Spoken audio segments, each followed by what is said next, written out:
Halo teman-teman semuanya.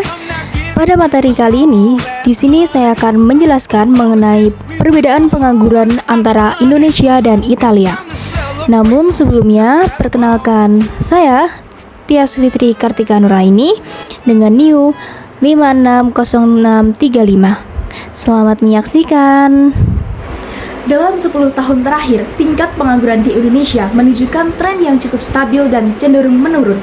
Berdasarkan data dari World Bank, persentase pengangguran Indonesia pada tahun 2023 berada sekitar 3,3% dari total angkatan kerja, turun sekitar 4-5% pada tahun 2014. Angka ini menunjukkan bahwa sebagian besar masyarakat Indonesia sudah terserap ke dalam dunia kerja. Namun, tantangan besar masih ada, terutama karena sebagian besar tenaga kerja di Indonesia masih berada di sektor informal dan pertanian, di mana penghasilan serta jaminan sosialnya cenderung rendah. Tingkat partisipasi angkatan kerja juga tinggi, sekitar 68%, dan jumlah tenaga kerja mencapai lebih dari 143 juta orang. Walaupun begitu, tingkat pengangguran muda usia 15-24 tahun masih sekitar 13%, menandakan adanya kesenjangan keterampilan antara pendidikan dan kebutuhan pasar. Selain itu, pertumbuhan ekonomi Indonesia yang relatif stabil sekitar 5% per tahun turut membantu menciptakan lapangan kerja baru. Sementara itu, Italia memiliki tingkat pengangguran yang lebih tinggi dibanding dengan Indonesia meskipun mengalami perbaikan dalam satu dekade terakhir. Data menunjukkan bahwa pada tahun 2014, tingkat pengangguran Italia mencapai 12-13%, lalu menurun secara bertahap hingga berada kisaran 6-7% pada tahun 2024. Penurunan mencerminkan pemulihan ekonomi dan kebijakan tenaga kerja yang lebih baik setelah krisis ekonomi Eropa. Namun, pengangguran muda di Italia masih tinggi, yaitu sekitar 19-20%, karena sulitnya generasi muda memasuki pasar kerja formal. Struktur ekonomi Italia yang didominasi sektor jasa dan industri membuat sebagian wilayah, terutama di selatan, menghadapi stagnasi pertumbuhan dan kesenjangan kesempatan kerja. Selain itu, pertumbuhan ekonomi di Italia yang hanya sekitar 0,6-0,7% per tahun menyebabkan penciptaan lapangan kerja baru berjalan dengan lambat. Secara keseluruhan, meskipun Italia termasuk negara maju dengan sistem kerja formal yang kuat, tingkat penganggurannya tetap lebih tinggi dibandingkan dengan Indonesia karena faktor struktural dan ekonomi yang kompleks. Perbedaan tingkat pengangguran antara Indonesia dan Italia disebabkan oleh beberapa faktor utama, yaitu yang pertama struktur ekonomi, yang kedua tingkat pendidikan, dan yang ketiga karakteristik pasar kerja.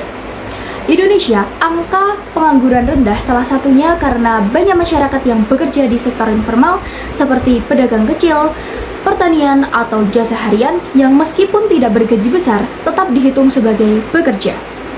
Artinya, bukan semua pekerjaan yang ada di Indonesia tergolong pekerjaan yang layak.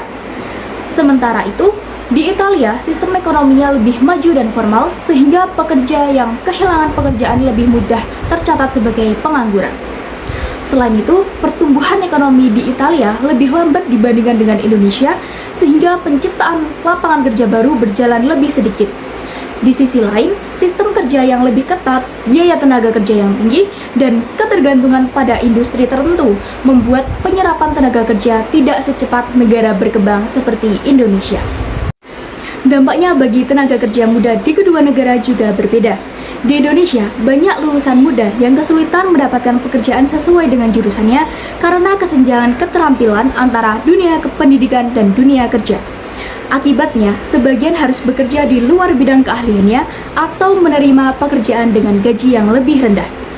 Sedangkan di Italia, masalah utama bagi tenaga kerja muda adalah kesulitan memasuki pasar kerja formal, terutama akibat minimnya pengalaman, sistem rekrutmen yang ketat, dan kondisi ekonomi yang stagnan di beberapa wilayah.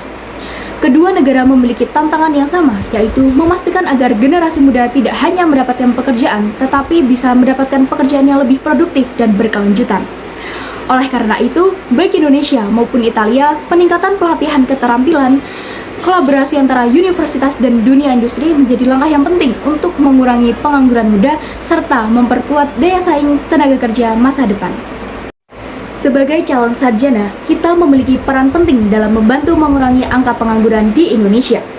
Langkah yang perlu dilakukan adalah dengan meningkatkan keterampilan dan kompetensi diri sesuai dengan kebutuhan pasar kerja, seperti dengan menguasai teknologi digital, kemampuan komunikasi, dan berpikir kritis. Selain itu, mengambil pengalaman sejak di bangku kuliah melalui magang, organisasi, atau proyek sosial juga penting agar memiliki bekal nyata saat memasuki dunia kerja. Kita juga perlu memiliki mental yang adaptif dan kreatif, tidak hanya bergantung pada pekerjaan formal, tetapi juga berani menciptakan peluang kerja sendiri melalui wirausaha, bisnis kecil, atau pekerjaan berbasis proyek. Di sisi lain, membangun jaringan profesional, networking dengan dosen, alumni, dan praktisi industri juga dapat membuka kesempatan kerja yang lebih luas.